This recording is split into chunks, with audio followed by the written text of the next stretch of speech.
네, 길부장의 파워블로그 이어가겠습니다. 시장에서 주목할 만한 이슈들 함께 분석해보는 시간이죠. 오늘도 우리투자증권 강남대로지점 길계선 부장과 이야기 나누겠습니다. 안녕하세요. 안녕하십니까.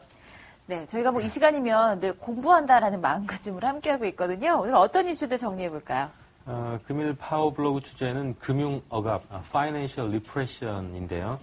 다소 좀 생소하게 들리시겠지만은 현재 경기 상황을 가장 잘 묘사해주고 있는 그런 경제 용어가 아닌가 판단하고 있고요. 최근에 요즘 이렇게 주시장도 굉장히 활발하고 여러 가지 대외 경제 지표 굉장히 좋은데 왜 우리가 살고 있는 이 지금 현재 상황은 좀 이렇게 좀 팍팍하고 조금 어려운 시기를 겪고 있는 것일까? 경기 체감 지수가 왜 이렇게 좀 어려운 상황인가를 한번 짚어보는 시간을 갖도록 하겠습니다. 네, 금융 억압에 대해서 한번 이야기를 해보자. 지금 시장을 가장 잘 표현하는 말이기에 지금쯤 한번 좀 정리해볼 필요가 있다라는 말씀이신데 개념부터 좀 짚어봐야 될 것 같은데요.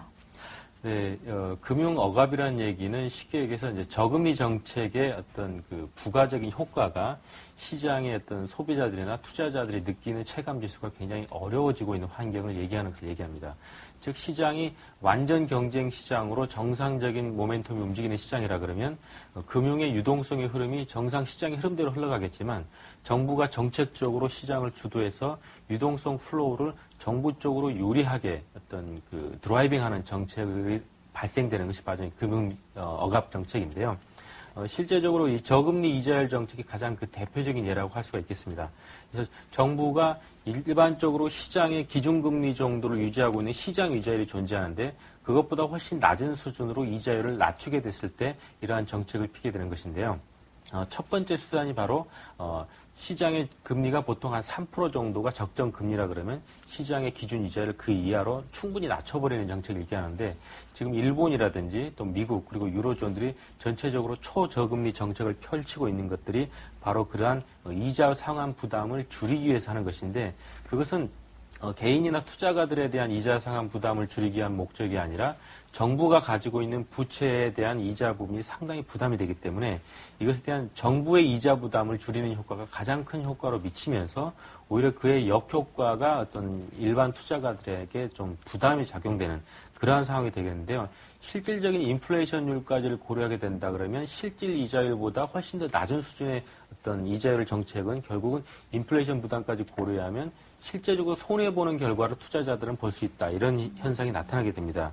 즉 채권 투자자들이 어떤 부의 마이너스 효과를 느끼게 되는 것이고 정부는 이자에 대한 부담들이 현격하게 축소되면서 어떤 재정 적자에 대한 부담이 좀 낮춰지는 그런 효과를 가지게 되는데요.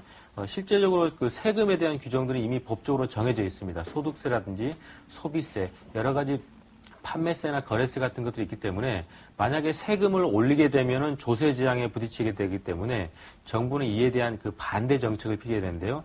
세금을 올리는 것이 아니라 이자율을 초저금리 수준으로 낮춰버리게 됨으로써 이것에 따른 세금 조절 효과를 나타내게 되는 것입니다. 즉 이렇게 초저금리 효과는 세율 인상의 반대 효과이기 때문에 어떤 눈에 보이는 것이 아니고 저희가 손에 잡을 수 있는 것도 아니면서 간접적으로 경제 현상을 그 직접 드라이빙하는 그 정책이기 때문에 어떤 그 조세 재앙을 극복하면서도 의외로 정부에 대한 이자 부담을 충분히 줄여주는 그런 효과인데요.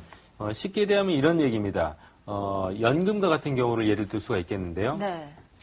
연금은 기존에 그 쌓아뒀던 연금에 대한 어떤 그 투자 수익률 그리고 이자율을 통해 가지고 발생되는 금액을 가지고 연금을 지불하게 되는데 정부가 초저금리 정책으로 기준금리를 현격하게 낮춰버리게 되면 연금에 대한 어떤 그 배당 수익률이 낮아지게 돼서 결국은 연금 수령자들이 매월 받게 되는 어떤 그 배당금 그리고 연금 금액이 줄어들게 되는 거죠.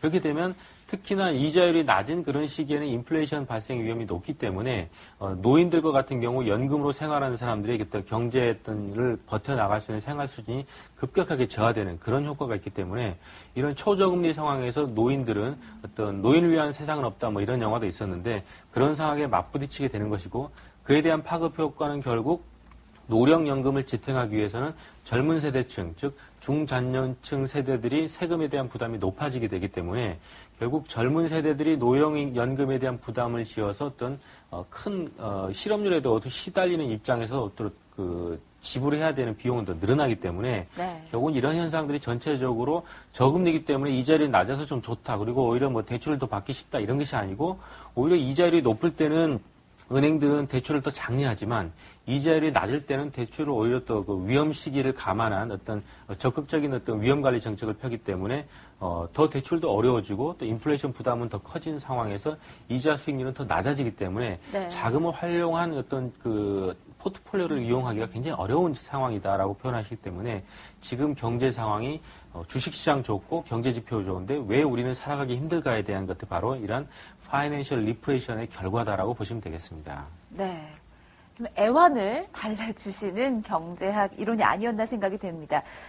지금의 저금리 기조가 경기 부양만을 위한 것이 아니라 이 정부의 이자 상환 부담을 좀 낮추고 또 이 세금 부분을 좀 조율할 수 있는 하나의 수단으로서도 활용이 되고 있다. 이에 따라서 이 현재 투자자들이 느끼는 체감 지수가 굉장히 낮을 수밖에 없다라는 것을 표현을 해주신 건데요. 자, 그렇다면 이러한 것들이 주식시장에 또 어떤 영향을 주게 될지도 궁금하고요. 지금 저희한테 필요한 전략들은 무엇일지 시간 관계에서 좀 짧게 부탁드리겠습니다. 네, 일단 초저금리 정책을 통한 시장의 어떤 머니 유동성을 공급하게 되면 주식시장은 분명히 살아날 수 있는 근거가 됩니다. 따라서 지금 시장이 좀 살아는 있고요. 최근에 증시 굉장히 답답한 흐름이긴 한데 네. 일단 순환매가 전체적으로 한 바퀴 이상이 돌았고요. 또 최근에 대형주보다는 중소형주에 대한 주문 드렸었는데 이 부분도 상당히 움직이고 있습니다. 이러한 부분까지 전체적으로 한 바퀴 도는 와중에 그리스 등급이 C등급까지 낮아졌기 때문에 시장을 중립적으로 보고 있고요. 일단은 중소형주에 대한 모멘텀 계속 유지해야 되겠고 전일 시장에서 유가 오르고 골드 가격 올랐습니다. 따라서 계속적으로 커머디티 관련주 얘기 드렸는데요.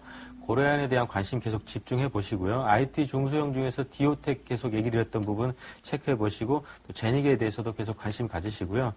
개인적으로 시장 방향성 예측이 좀 힘드신 분들은 제가 추천드리는 것은 ETF입니다. 코덱스 골드 선물 ETF에 대한 투자도 장기적으로 분할 투자 한번 추천드리겠습니다. 네, 알겠습니다. 금에 관련 많으신 분들은 이 코덱스 활용해서 금 쪽으로 접근하시는 것도 괜찮을 것 같네요. 오늘 기계사무장 수고해 주셨습니다. 고맙습니다. 네, 고맙습니다.